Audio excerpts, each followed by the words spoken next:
come January, there was just no contact. No contact at all come January. Is everything okay?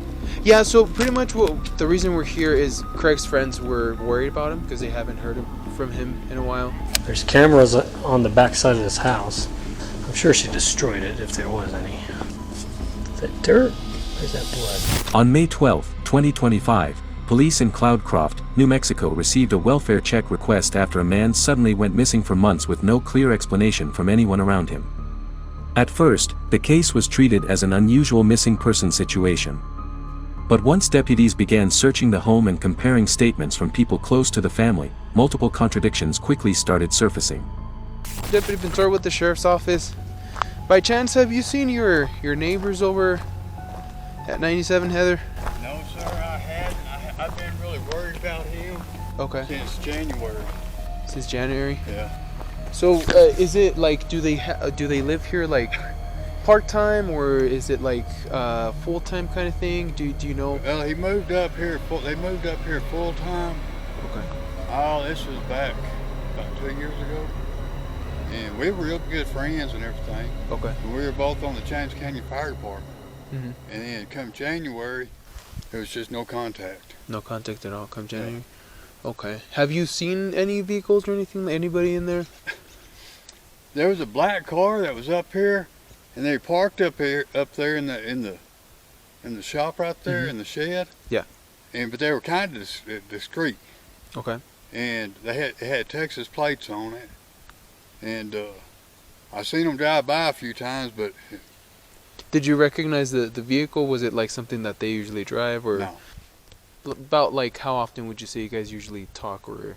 Oh, he talked all the time. Like, was it like phone calls, messages, or just like in person? Oh, he's the one that helped me do all this driveway. Oh, okay. He's the one that helped me do this roof. Okay. Okay, so you guys would hang out. Yeah, we were like real good friends. Gotcha. And you said since January you haven't seen anybody, heard from him or anything like that? Yeah, January, I got sick, he got sick, and then a couple of other people on the fire department got sick. Okay. And then it was after that, he just disappeared. Okay. I didn't know if he got sick and passed away, or I didn't know what happened. Okay. Because I ain't been able to talk to him or nothing. Gotcha. All right, Mr. I know his mom was in real bad health over in Breckenridge. Okay. And that's where they were supposed to move back to for the time being. Breckenridge? Yeah. Okay. Yeah, I was definitely. real good friends with him. Yeah, that's what we're here pretty much, just checking up on him, make sure that he's okay, that, there's nothing going on. But alrighty, sir. If I have any other questions or anything like that, I'll give you a call, okay? All right, I appreciate it. Have a good one. Yes, sir. Take care. The missing man was identified as Craig Thetford, 60 years old, someone known for living a stable life and regularly staying in contact with friends and neighbors in the area. However, according to family members, nobody had heard from Craig since around January. What immediately raised suspicion for investigators was that no one could clearly identify the exact moment Craig completely disappeared. That prolonged silence and the sudden break in his normal routine quickly pushed the welfare check into something far more serious. Hi, can I help y'all? Yes, ma'am. How are you? I'm Deputy Pintor with the Turner County Sheriff's Office. Yeah. We were looking for Craig Thetford. Yeah, we haven't heard from Craig. Okay. We're buying the house from him. Okay. He was in Breckenridge taking care of his mom. In Breckenridge? Yeah. Okay. Texas. And yeah, we've been trying to get a hold of him because we're paying money every month, and he was doing a spreadsheet for us, and yeah. So you guys are buying the property over here next door? We're buying this one. This one, okay. Yes. Gotcha, okay. Yes. How long has it been since you have spoken to him or seen It him? has been since January. Since about January? Yeah. Okay. Now, his wife Dina is my friend. She's in and out from the house down there. Okay. But she hasn't really talked to him either, which is weird. Have you talked to Dina lately? Mm-hmm. Yeah? Yeah. And have you asked her anything about, like, Craig, how he's doing or anything She like that? doesn't. From what she's telling me, she's not talking to him either. She's not. Oh, okay. Yeah. So are they, like, not together right now? I think they're splitting up. Gotcha, okay. I'm Okay. sure that's what's happening. And when was the last time you saw Dina here in the area? It's probably been about 3 weeks now. About 3 weeks? Yeah. Gotcha. She's supposed to Okay. be coming to town this week, though. Okay. Has she mentioned anything about, like, their separation or anything like that to you? She did mention that she was probably going to file probably a month or 2 ago, 2 months ago. A month or 2 ago. Yeah, she kind of Okay. made that decision Gotcha. last time. Is everything okay? Yeah, so pretty much the reason we're here is we're here because some of Craig's friends were worried about him because they haven't heard from him in a while. Hey. So that's why we came out here to try to see if he was here, just make sure that he's okay. Obviously, as you already know, there hasn't been anybody staying in the house for a while. No. So we're just kind of trying to piece everything together. Just want to make sure that he's okay. While speaking with police, the woman who purchased the home said Craig's wife, Deanna Renee Thetford, still occasionally appeared around the property, and the last time she had seen Deanna was roughly 3 weeks earlier. According to the woman, Deanna claimed she and Craig were separating and said Craig had moved to Texas to care for his mother. But those explanations immediately caught investigators' attention because almost nobody else could confirm having any direct contact with Craig for months. Deputies continued searching the surrounding area but found nothing.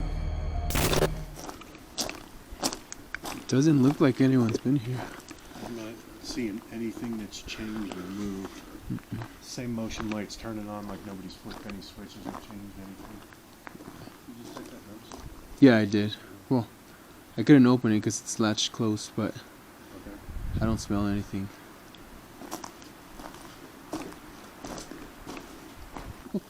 What's this? Fire pit?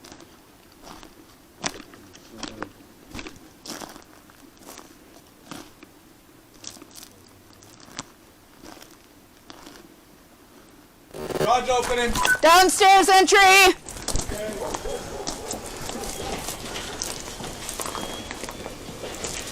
Through the garage! Clear up this way. Sheriff's office. We'll just go for dwelling sheds first. And then we'll start.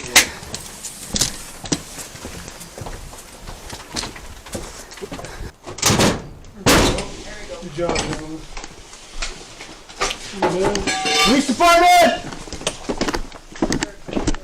Sheriff's office, announce your cell. Search warrant. Looks like you have an upstairs.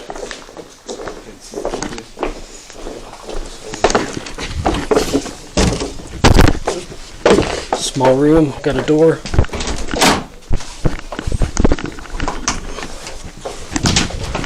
Small room coming out. Okay, Small room. light it up. Small room.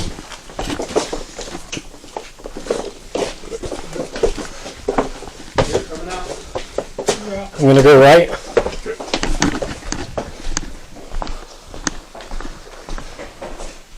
Clear. Clear.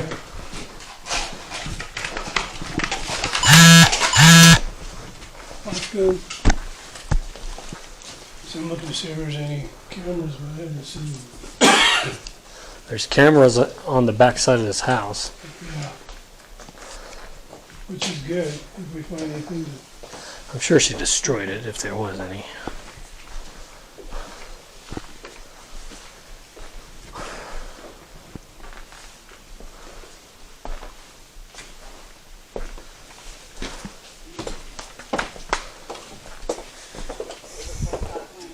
Let me see if there anything else.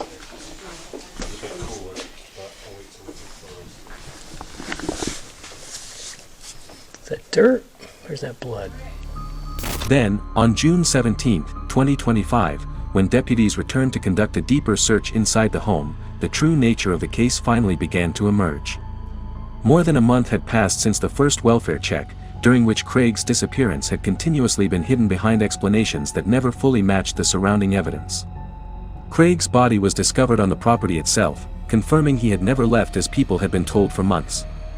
According to investigators, the way the body had been wrapped and concealed showed that someone had both the time and direct access needed to intentionally keep Craig's death hidden for an extended period. That 30-plus day gap between what appeared to be a normal home and the eventual discovery of Craig's body completely changed the direction of the investigation. From that point forward, police were no longer searching for a missing person, they were reconstructing an entire sequence of actions used to hide Craig's death for months. Dana took all of his gear and put it inside the brush truck. I drove the brush truck back to 16 Springs, and that's where we unloaded his gear at. Okay. It's not been touched.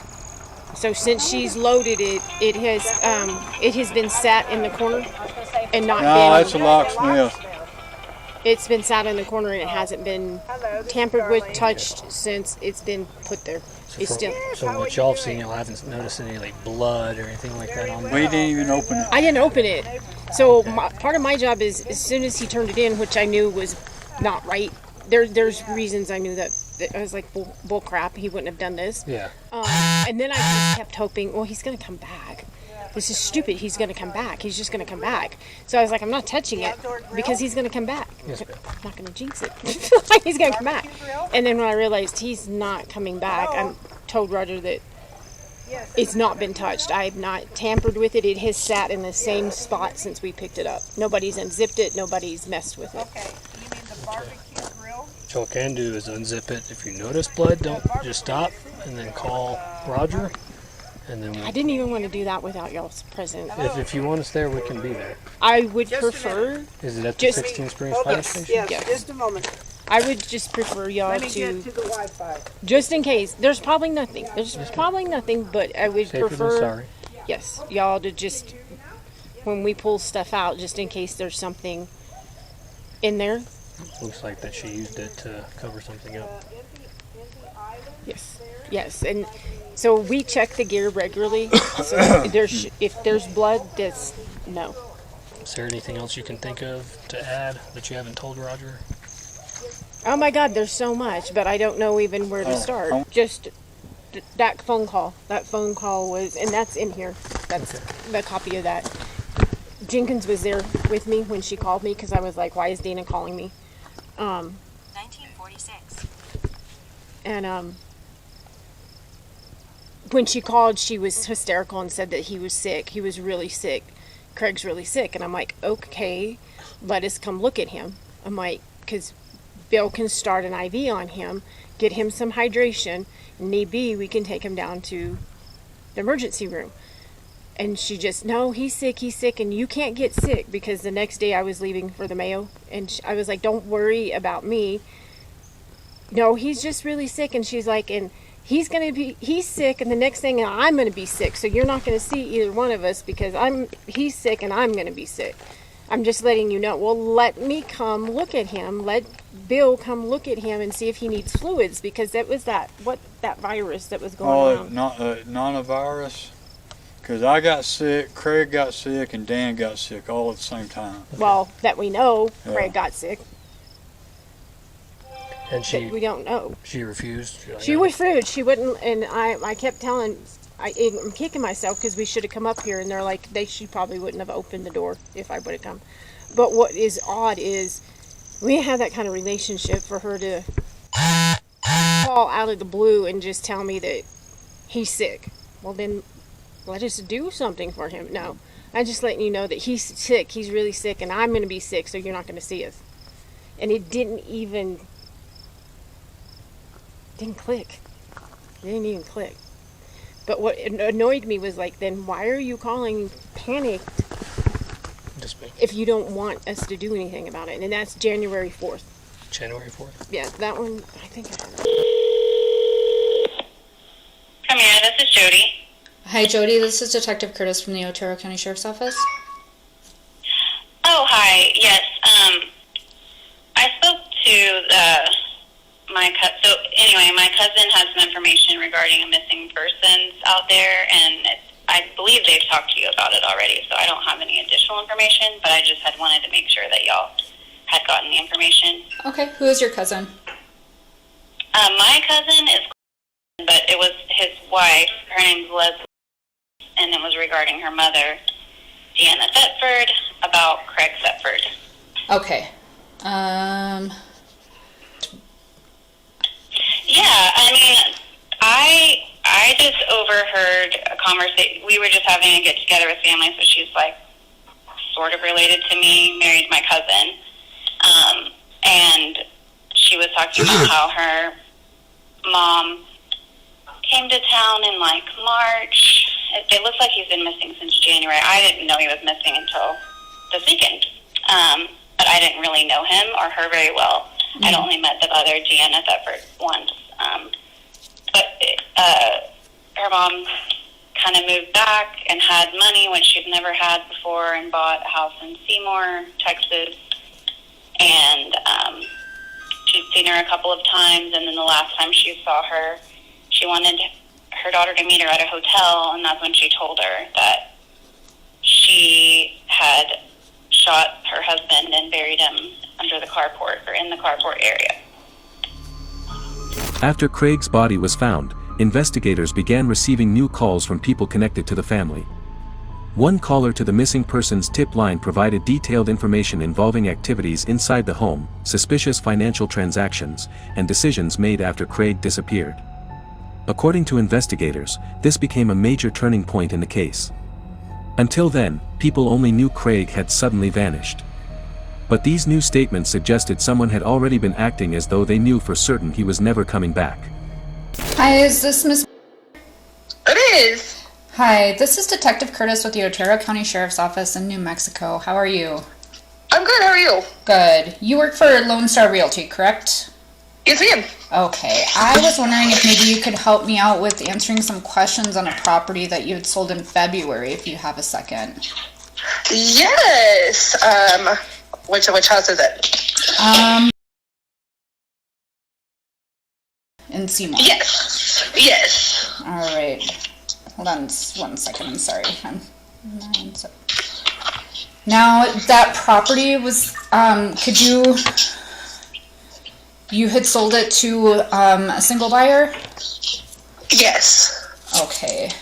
And can you verify the name for me? Dina? Yes. Okay. And did she didn't have another person in the transaction with her? No, ma'am. Okay. Do you remember when it was that she was inquiring to purchase the property? Let me see if I have all that on file. 1 second. I know her mother lives in town, and I kind of talked with her some. It's a very small town. I don't know if you've looked up Seymour, but everybody kind of knows everyone here. Okay. So she had her mom with her, and I showed them a few houses, but it was just her name on a contract. And let me see if I have dates. Okay, I know she closed the first week of February. I want to say she closed like the 4th. And I think it all happened within like a week. Okay. So she had found the property and closed within a week about? Yes, I would say and we saw some houses, and then within 2 weeks, everything was kind of closed and done with. Was there any talk about why it was so quick? She was moving down here to be closer to her mom. That's all I knew. Okay. Her mom's older, quite a bit older. Okay, so she was going to go be closer to her mom, who's elderly? Yes. Okay. Was there a mortgage, or was that a cash sale? It was all, I think it was just cash sale. I know she didn't have a loan. She paid the asking price. It was $150,000. It hadn't been listed for very long, so, and they wanted a little extra. There's like a little house next to it that they wanted more for, so we just got it for the $150,000, and they threw in the little building next to it. Okay. Now, all right. I really appreciate all your help. This is Detective Curtis with the Otero County Sheriff's Office. I had a message that you had called. Yes, ma'am. All right. What can I help you with, sir? I recently got in touch with an old friend of mine. She was married to that dude, and apparently she said she shot him. Okay. I have a conscience, and I couldn't just not say nothing. I mean, I'd rather not be involved, but I kind of guess I am. And that's all I know. Like I live here in Texas. I hadn't seen her in years or talked to her in years until just like Friday or end of last week, whatever. And she come out with that. So I kind of think that she put more on my plate than I was ready to chew. So I made the phone call. Can you tell me her name? This is his wife, Dina. Okay. not real all high tech and all, and I believe what people tell me. So that I don't know if she's really married to him or not, but that's what I know. Can you tell me how the conversation went? You said that you guys had just recently connected, hadn't talked to her in years, and Right. and how did this all come about? Well, we've done that before, like, you know, being out of touch for a couple of years and touch back up, whatever. And she just kind of basically just put it on my plate like that, like that she had done something that she wasn't proud of, and she was going to do something she was even less proud of. And I kind of read between the lines, and then she mouthed off and said she shot him, and I told her to shut up. I don't want to hear no more. And here we are. Okay. Did she tell you when? No, ma'am. I don't know none of the particulars. Okay. After that conversation, the first chance I got online, and I seen the missing deal. So she could be full of Christmas turkey. I don't know, but I know I have to sleep with me at night, and this is what I needed to do with that. Okay. So, I mean, am I making any sense? Yeah, no, it's good. You should definitely, if somebody comes with you with information like that, then absolutely report it. Statements from a home seller in Texas quickly added another critical piece to the investigation. Detectives discovered a house had been purchased entirely in cash during the same period nobody had been able to contact Craig. According to investigators, both the speed of the transaction and the way everything had been arranged suggested someone inside the family was acting as though they already knew Craig would never return. That theory became even stronger after one of Craig's close friends described him as someone still making future plans, living a stable life, and showing absolutely no signs of wanting to disappear. The contrast between Craig's normal life and the changes happening inside the home after he vanished started forming a pattern investigators could no longer ignore. Did Dina tell you why she wanted to take her life? No. Did she have a method she was planning on using? I don't know. She didn't say that. I knew she was real depressed. But I didn't expect any of this. Okay. About how long has she been back here? She started coming back off and on. And I don't remember what it was. Maybe it was, we were there Thanksgiving.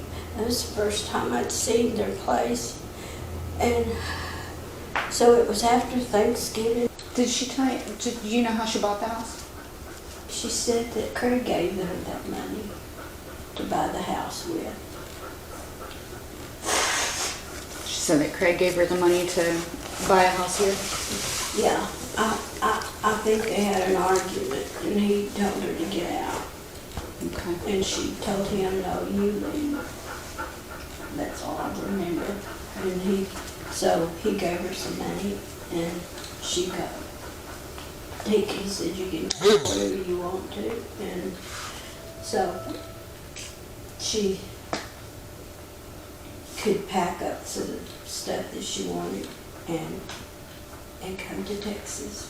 And she packed up some, you said she packed up some furniture and stuff to move into the other property? Mm-hmm. Okay. Yeah. And she had gone back and forth between here and New Mexico. Did she say any interactions that she had with Craig, or? I don't think Craig was ever around after that. He was a bully, and but he could be very kind. When you say he was a bully, is there something that you saw or that Dina told you? Craig has thrown her out of the house many times. I've had to go and pick her up many times. Was that while they lived in Breckenridge, or? Yes. Okay. I had talked to her before, and I suggested her to leave, and she didn't leave, and she should have, because neither one of them would be where they're at right now. As detectives continued speaking with someone closely connected to the family on July 8, 2025, investigators had by then almost fully completed their case targeting Deanna Renee Thetford. According to police, Craig's body had been deliberately concealed inside the home, while several areas at the scene showed signs of concentrated cleanup efforts intended to destroy evidence. Security cameras had also been removed, and investigators discovered an empty gun case along with cash amounts that did not match earlier explanations about missing property. More importantly, biological evidence recovered during forensic examinations continued linking Deanna to weapons directly connected to the case. I do understand that Dina was here. You had mentioned that his cell phone was gone. I know that you had some text message communication with, I think, and you had mentioned that Dina had Craig's phone because she wanted to hold on to it for... He said she said he wanted to keep it because the roofing, where he sold his roofing company to this kids in town, was on his phone. And it had she said he hadn't been able to talk to us because the phone wasn't working right. He couldn't hear through it or something, but he wanted to keep the phone because of the information about the roofing. And she said that's why he wanted to keep it. Well, she kept it all those months. I'll call you right back. Did you see it at all? Huh? Did you see it? Did you see her with it? No. No. Okay. No.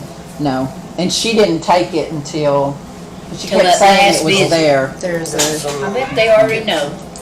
guy here. What do y'all know? We've seen Facebook. Man, my phone has been blowing up. I mean, we ain't got to worry about telling nobody. Yeah. She's in jail. I'm like, what the heck? Yeah. Wichita Falls jail. Yeah. See, they know more than I do.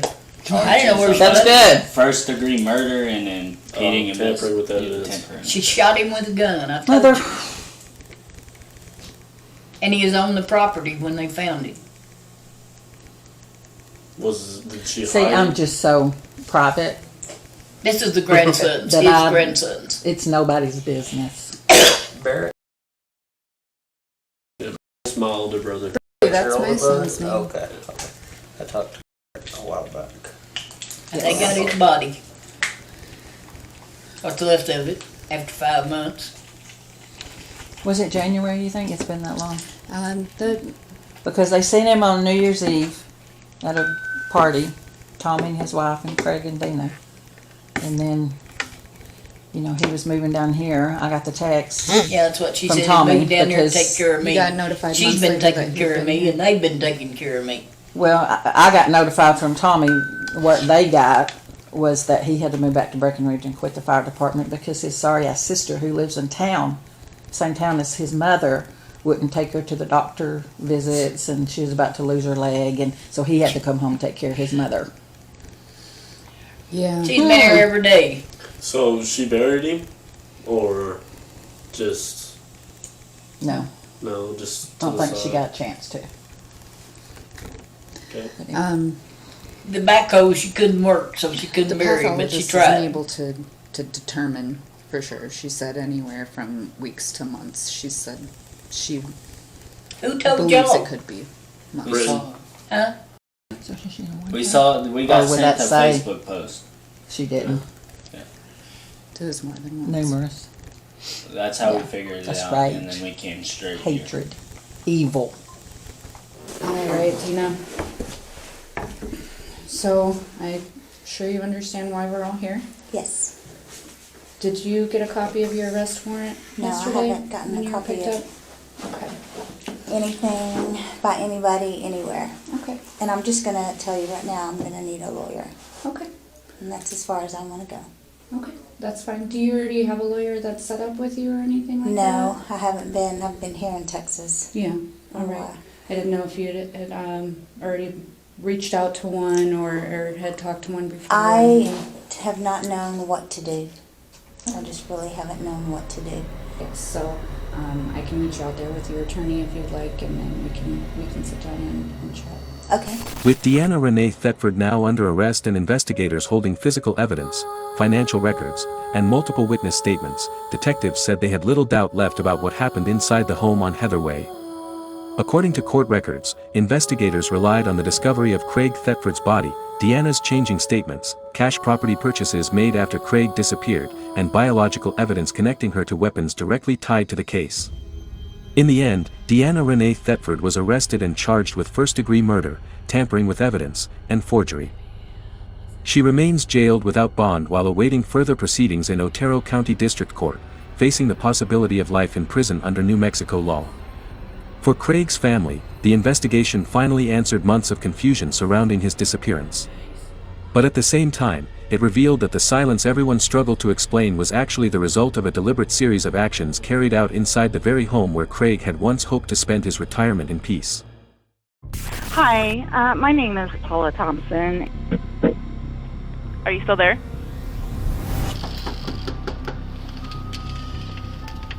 Police! A lot of blood right here on this door. Yeah. On March 13, 2020, police in Des Moines, Iowa received a frantic call from Paula Thompson, 50 years old, asking for help after her son, Christopher Thompson, 32, showed up drunk, repeatedly pounding on the doors and trying to force his way into the house late at night. But only days later, that same home would become the scene of a brutal murder that shocked even the first officers who arrived. Des Moines Police. Hi, my name is Paula Thompson, and my son actually is on probation, and he's trying to get in the house, and he has 219 Pleasant View Drive. Okay. What's your son's name? Christopher Thompson, and he's like, I hear you calling the police, Mom, please don't, blah, and he's yelling. Okay. Does he have any weapons? Not that I know of. Okay. Can you describe him to me? Is he white, black, Hispanic, Asian? White. How old is he? 32. Do you know what color coat or jacket he's wearing? Gray, like really dark gray. Officers quickly responded to Paula Thompson's home after the emergency call. However, by the time they arrived at the scene, Christopher had already left shortly after learning his mother had contacted police.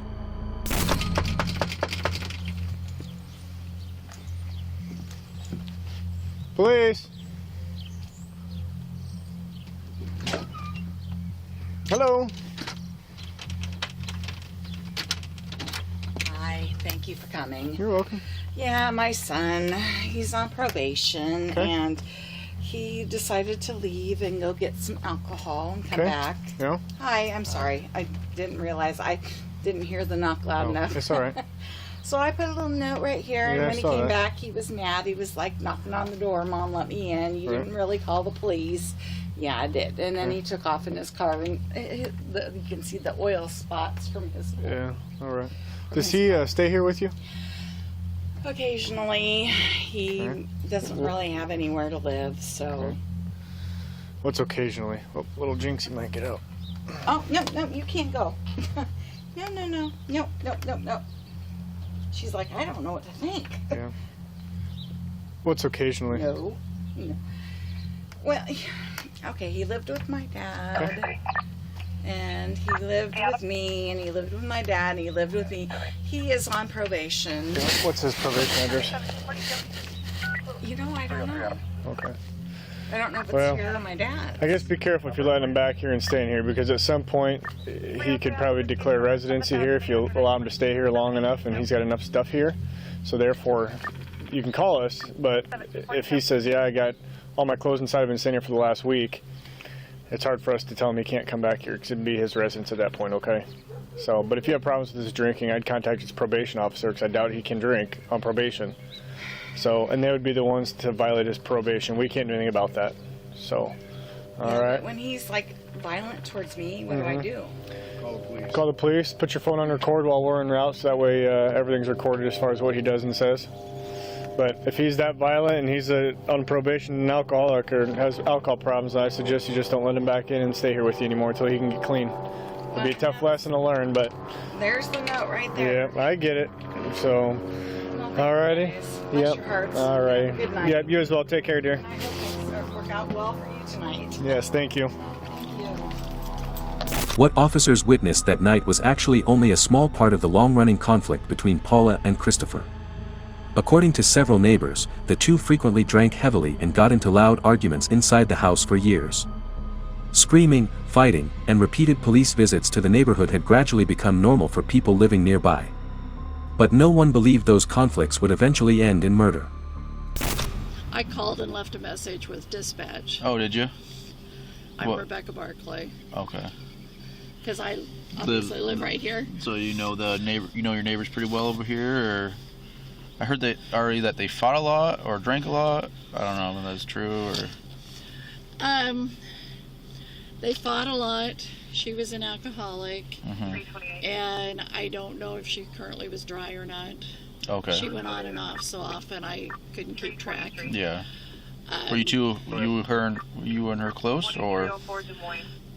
Close enough that every time something happened, she came running to my door, help. Okay. And she lived with her son, right?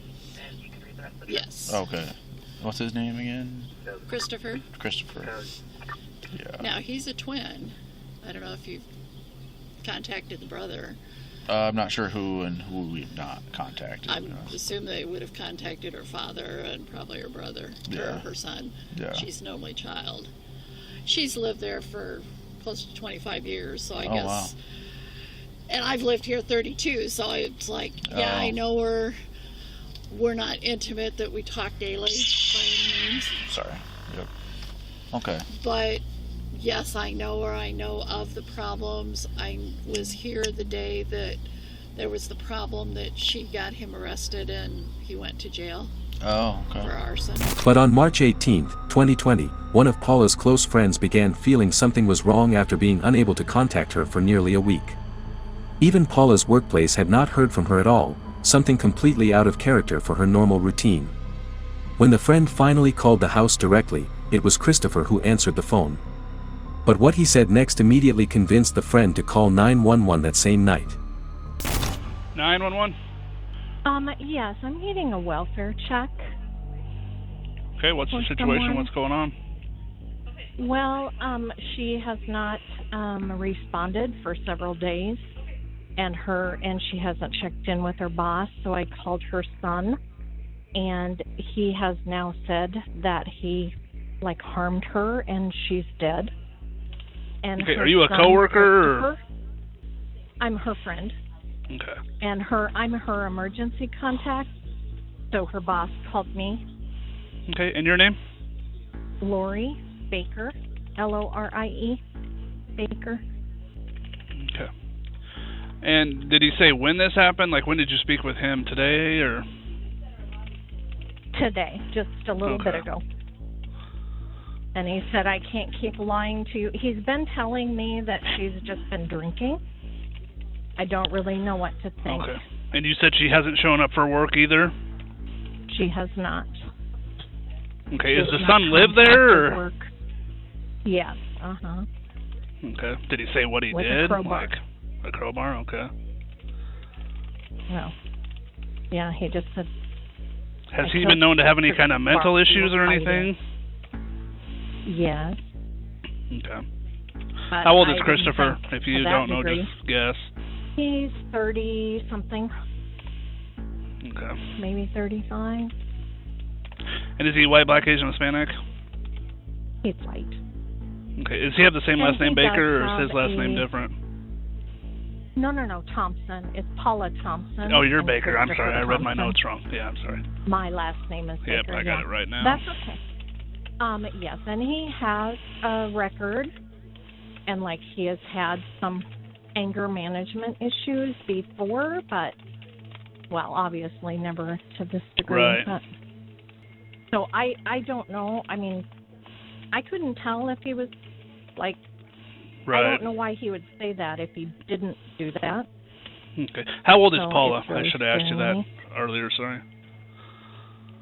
She is just about 50 or right around that. Okay. I got the trip in. We're gonna get some officers headed over there. Only minutes after the 911 call, officers returned to Paula's house, hoping what the friend had heard was all some kind of misunderstanding. But when they arrived, they found the front door partially open and no response coming from inside the home. Faced with the suspicious situation, officers made the decision to enter and clear the residence. Police.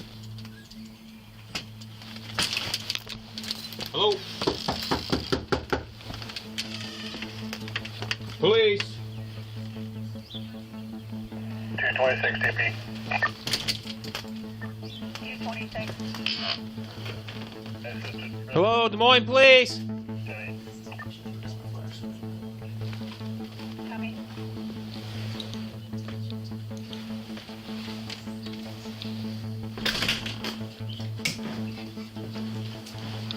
Police. And there's the body. I don't see him yet though. We have a person down. Yeah, it's still on camera. It's dark. It's 245 Adam. 245 Adam, go ahead. Hold traffic. We have a person down inside the house. We're looking for any other subject now. Not long after entering the home, officers found Paula, but not in the way they had hoped. Blood was spread throughout multiple areas inside the house, especially near the doorway and hallway. As they continued processing the scene, police quickly realized this was no longer a routine welfare check, but a major homicide investigation. You get the light. You see a little better. Go ahead. Watch this door. Yeah. Yeah. Nope. Looks like she's been drugged or moved. Yeah. Check this. What about, hey, let's check this door. Will we check this one? I have not checked that one.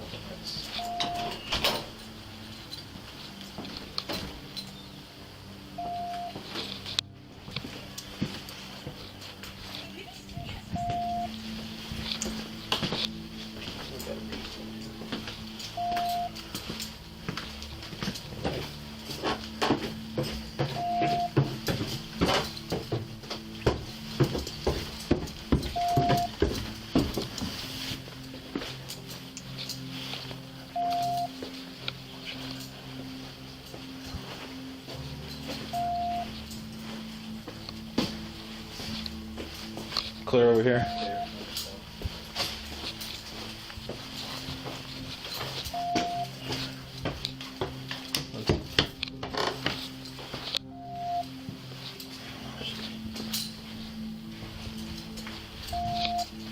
How do you get to that?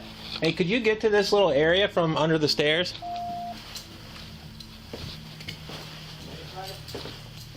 Yeah, never mind. I see you. I was looking for like where the water heater is and stuff. You good? Yeah, it's clear down here. Is there a garage? Yeah, but it's not attached. 245 Adam, if you want to notify supervisor, ident, have 504 come out here. There's a crowbar here on the table. While continuing their search of the scene, officers discovered a blood-covered crowbar inside the home. Investigators quickly suspected it was the weapon used to kill Paula. The situation became even more disturbing when officers later discovered Paula's cat had also been killed with the same weapon before being thrown into a trash bin outside the house. At that point, Christopher Thompson became the sole focus of the manhunt. Is there a garage? Detectives? Yeah, it's gonna be. Also need detectives to do the Sunday information, attacker photo to our MPTs, please. I assume that the females are deceased one, yes? Yes. All right. That's locked. Okay. You cleared the car, right? Let's double. We're gonna peek inside the car again, real quick. 245 Adam. 45 Adam. Can medics come in, or do you want them to go back to service? They can come in. It's an obvious, but.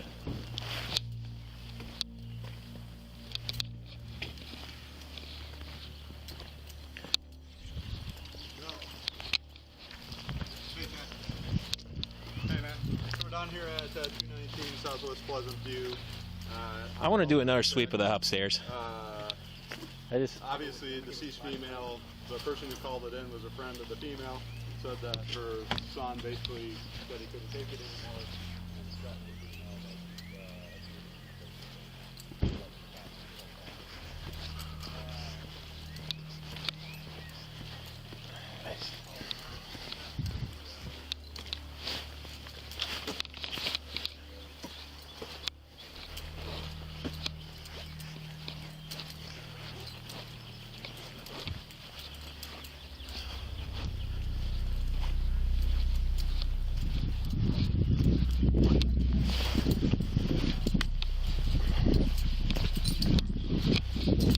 I just want to do one more sweep of the upstairs.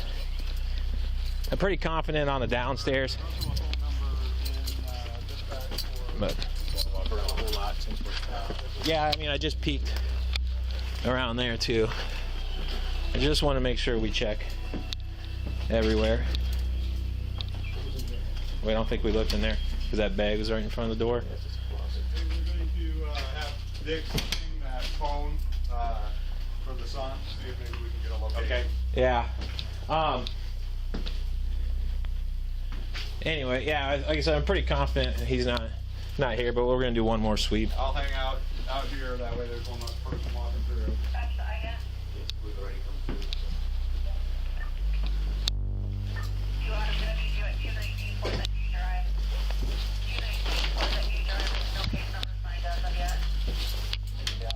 Hey, do you want to hold off on INET down here until detectives get down here?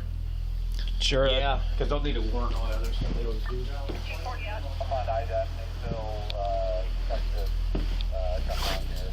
How about that? Somebody put towels down there after. Yeah. Yeah. In the rug.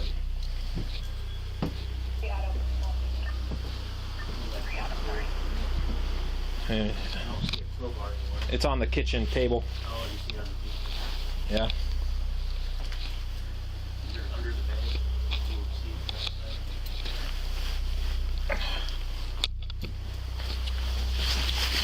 Oh, nothing under there.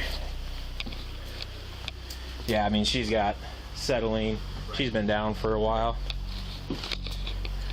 So she's got some bludgeoning, and the blood's coagulated and dried. So Do we just need medic to come in or not even? I don't even think it's pretty obvious. Well, they're here and Yeah, there's some. When we first peeked at her, Thank you.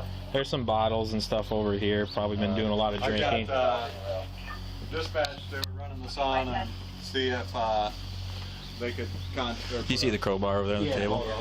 Say that. 45 Adam. It's all possible if we can get a middle name so we can get the DL photo sent. I know just as much about the son as you do. I'll attach the car.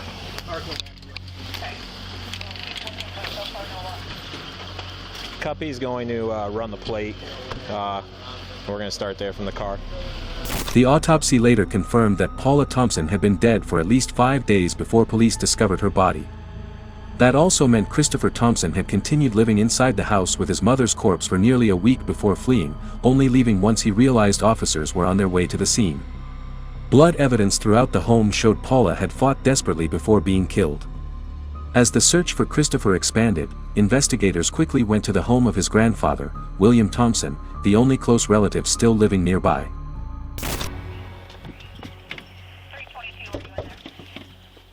Hello, is Chris here? No. Does he live here currently, or? No, he doesn't. Okay. Have you talked to him at all recently? Have not. Okay. You in trouble? Well, I just want to talk to him. When's the last time you heard from him? Do you want 226 to continue? Oh, a couple months ago. A couple months ago. Yeah. You can Okay. come in if you want. Okay. Yeah, if you don't mind, just look around for him. He is. The detectives are looking for him right now. Who's looking for him? Our detectives are. Oh, okay. All right, come on in. My wife's looking in the back room. So. Okay. So he hasn't lived here for a couple months, or longer than that, 6 months? Yeah. Okay, yeah, we're just Maybe gonna... more than that, I didn't. Okay. Yeah, if you don't mind, we're just gonna look around quick. Go ahead. Go ahead. No one else in the home? His wife. Back there? Okay.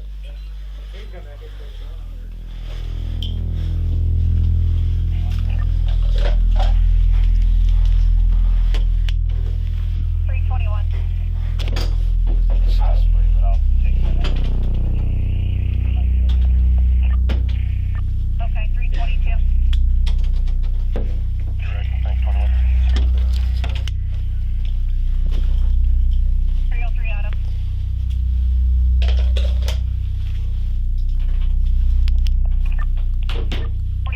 Urbandale, 4029 Urbandale.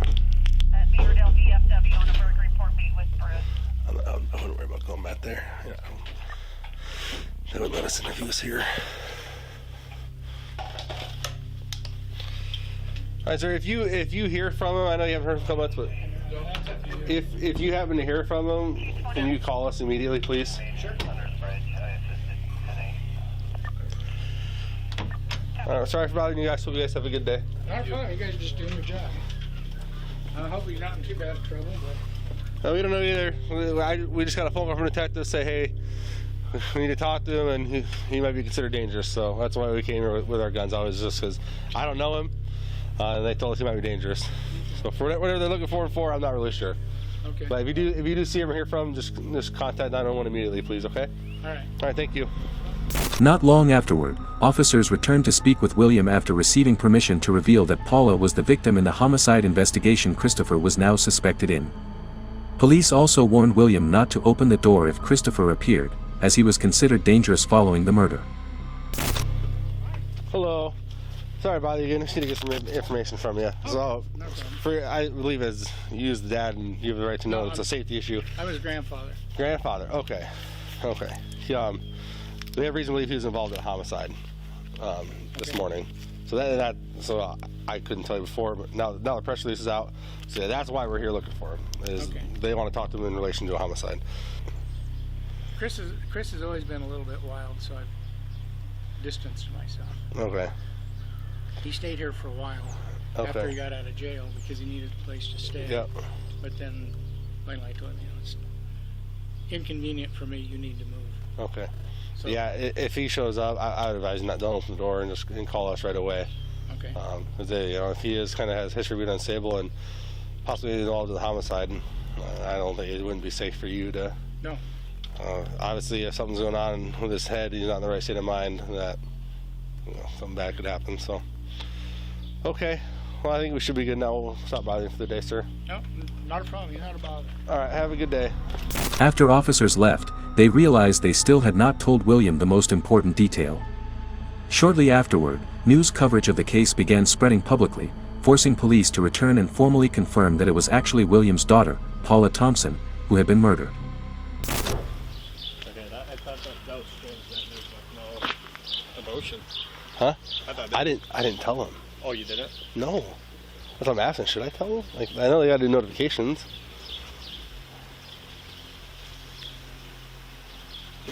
So that's his daughter? Paula's his daughter. So this is Grandpa. 22 Adam. Paula's the mom. Check with George, I guess.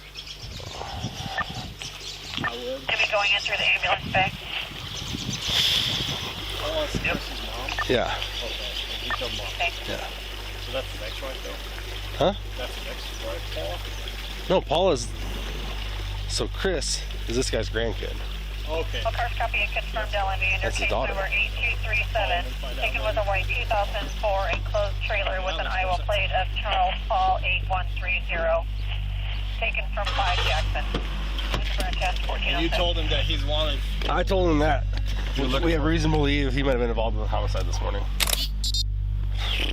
I hate doing these. So just so you know, I just talked to our family conflict detectives, and Paula was the victim of the homicide.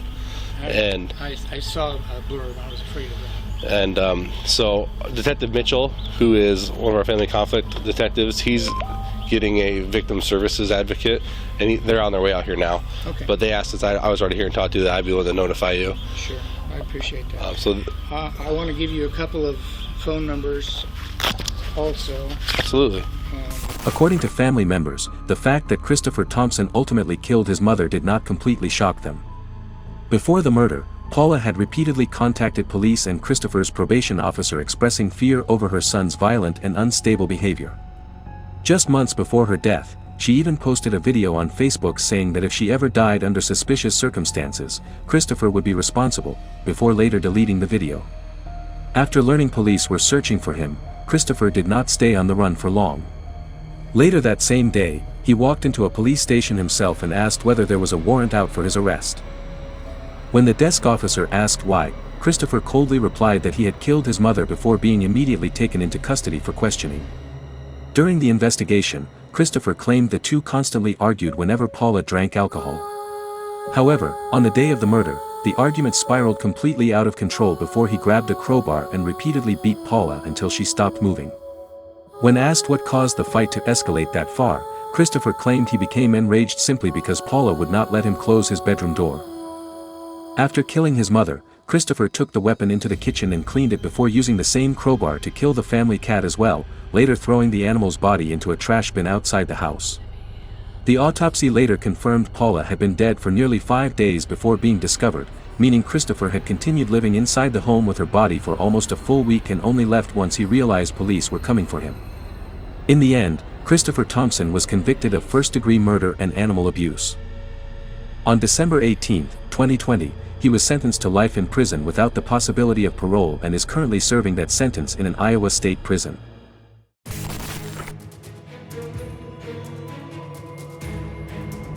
During spring break 2021 in Miami Beach, Florida, the streets of Ocean Drive were packed with loud music, crowds, and non-stop partying late into the night. But at approximately 4:28 p.m. on March 18, 2021, officers were dispatched to the Albion Hotel for a welfare check after the mother of a young woman became worried when she could not reach her daughter all day. According to hotel staff, a "Do Not Disturb" sign had been hanging on the door since early that morning, yet there had been no response from inside the room. When police finally decided to enter, they had no idea they were about to walk into a horrifying and deeply disturbing scene. PSL 15 traffic 1064, City Open 27, subject off scene 805 Lincoln 805 Lincoln Road to South. Hello? Inside the hotel room, officers discovered Christine Engelhardt lying face down on the bed, partially nude, with both legs hanging off the edge of the mattress. Her body was already cold and signs of rigor mortis had begun setting in. A used condom wrapper was found on the floor, but investigators saw no obvious signs of forced entry or a violent struggle inside the room.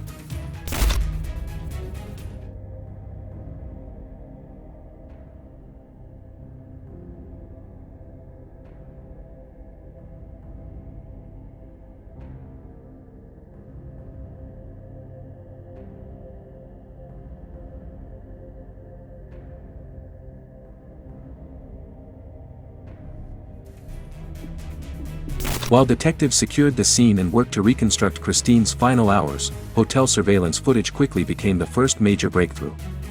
Video from the night of March 17, 2021 showed Christine meeting two men, Avor Collier and Dorian Taylor, on Ocean Drive before the three disappeared together into the spring break crowds.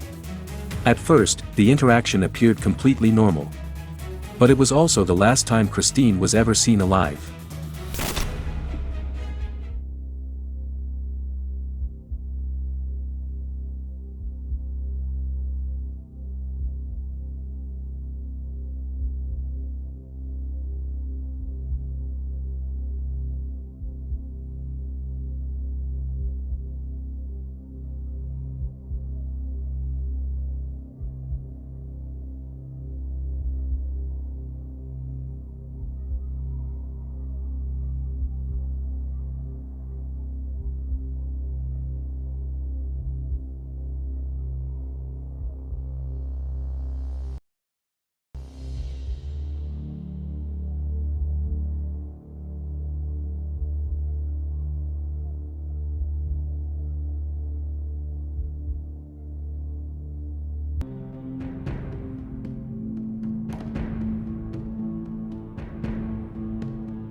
At approximately 1:59 a.m., surveillance cameras captured Christine entering the hotel lobby alongside Avoir Collier and Dorian Taylor.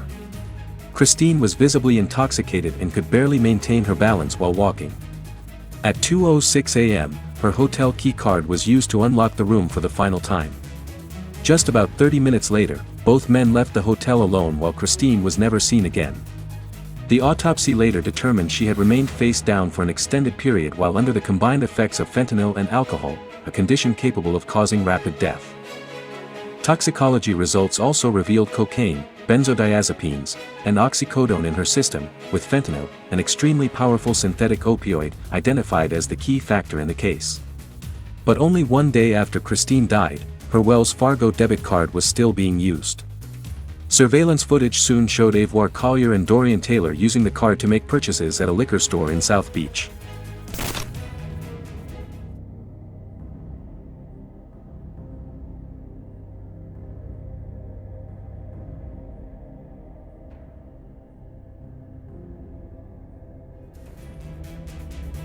Investigators later determined the next stop for Avoir Collier and Dorian Taylor was the restaurant Sugar Factory, while Christine was already dead inside the hotel room. According to detectives, Christine's credit card continued being used for entertainment and purchases after her death, something investigators believed was no longer panic or confusion, but deliberate criminal behavior. Then on March 20, 2021, detectives spotted Avoir Collier walking along Ocean Drive and immediately moved in to arrest him.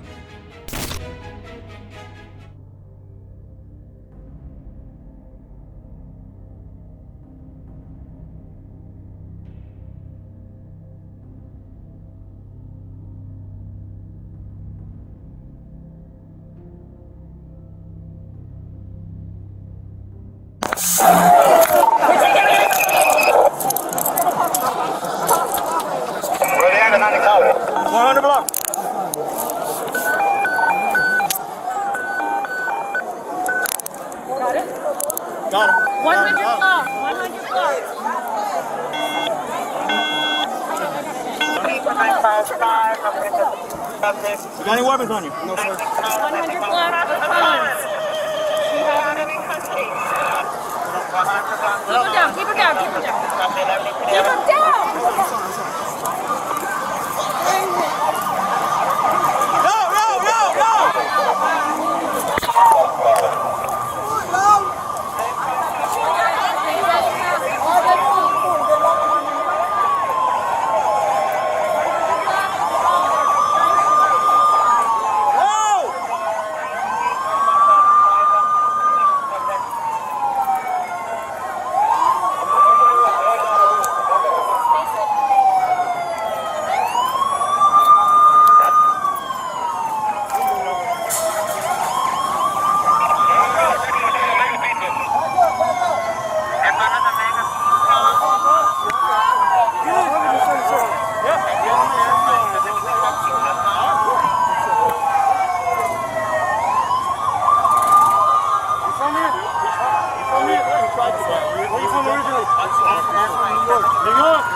Nobody on the area wants to get clear.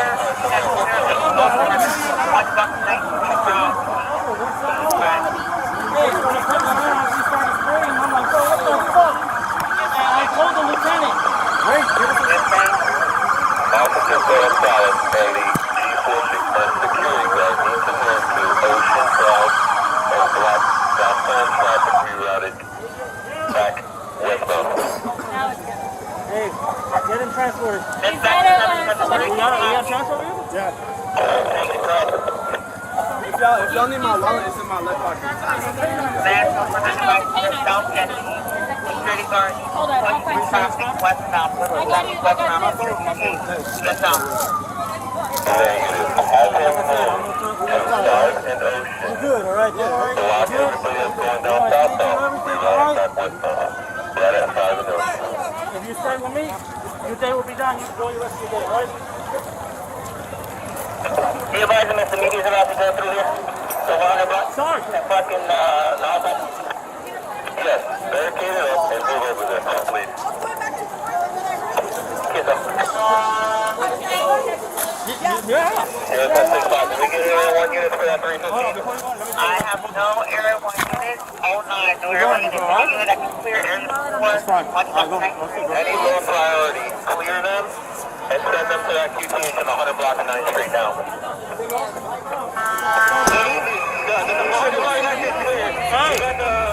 During questioning, Avoir Collier admitted he had been inside the hotel room with Christine and also acknowledged using her credit card afterward. He further identified Dorian Taylor as the second man with him that night. Following the initial interview, Avoir was charged with sexual battery, strong-arm robbery, fraudulent use of a credit card, and petty theft. However, investigators believed they were still missing critical pieces of the case. The following day, detectives began using cell phone data to track down Dorian Taylor's location. You said you have been arrested before when we spoke. What have you been arrested for? Missing court for high speed ticket. Traffic? What else? Weapon storage. Anything else? Because obviously we're going to try to find out. And to be completely honest with me, because if I find that you are omitting something or you're something, you understand? So I want to see how truthful you are. So this is why I'm asking you what you've been arrested for. So weapons charge in the traffic. You had a warrant because of the high-speed traffic? Anything else? Not to my knowledge. Have you been hooking up with a lot of girls? Not a lot of girls. How many girls would you say you've hooked up with since you got in here? Hooked up with? Sorry? Like kicked it with? Because I know a lot of. No. I mean, yeah, girls that you kicked it with, or girls that you spent the night with, or girls that you, or whatever the story may be. Only maybe 1 or 2. That's the girl I was with. Another girl. Just that girl? No, and another girl. We got here. Okay. Do you remember that girl's name?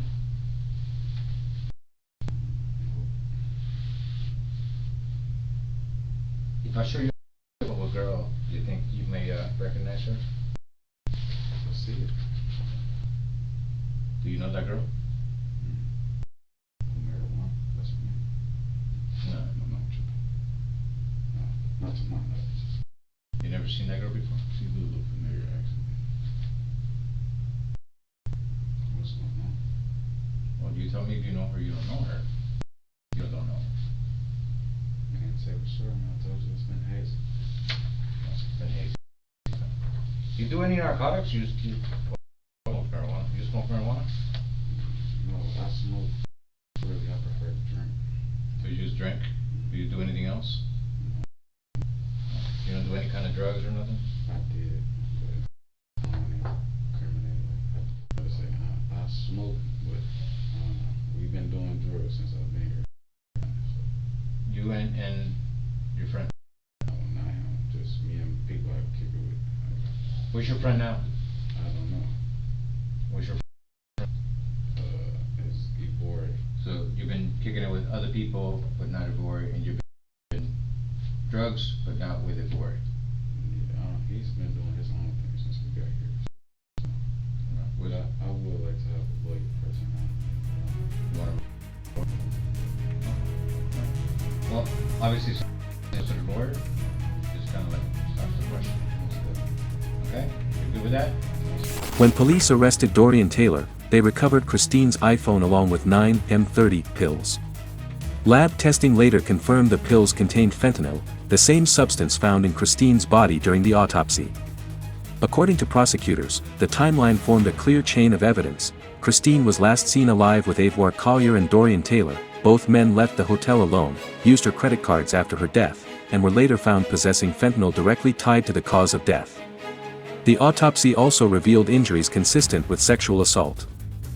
Combined with surveillance footage showing Christine in an extremely intoxicated condition before entering the hotel room, investigators concluded she was no longer capable of giving legal consent. In the end, Avar Collier and Dorian Taylor were charged with felony murder, sexual battery, burglary with battery, fraudulent use of a credit card, and theft-related offenses. Both men were ultimately sentenced to life in prison. Sometimes, what seems like an ordinary encounter during a night out can permanently change someone's life forever. If you want to see more real body cam cases and true criminal investigations like this one, leave your thoughts in the comments below and don't forget to subscribe to the channel.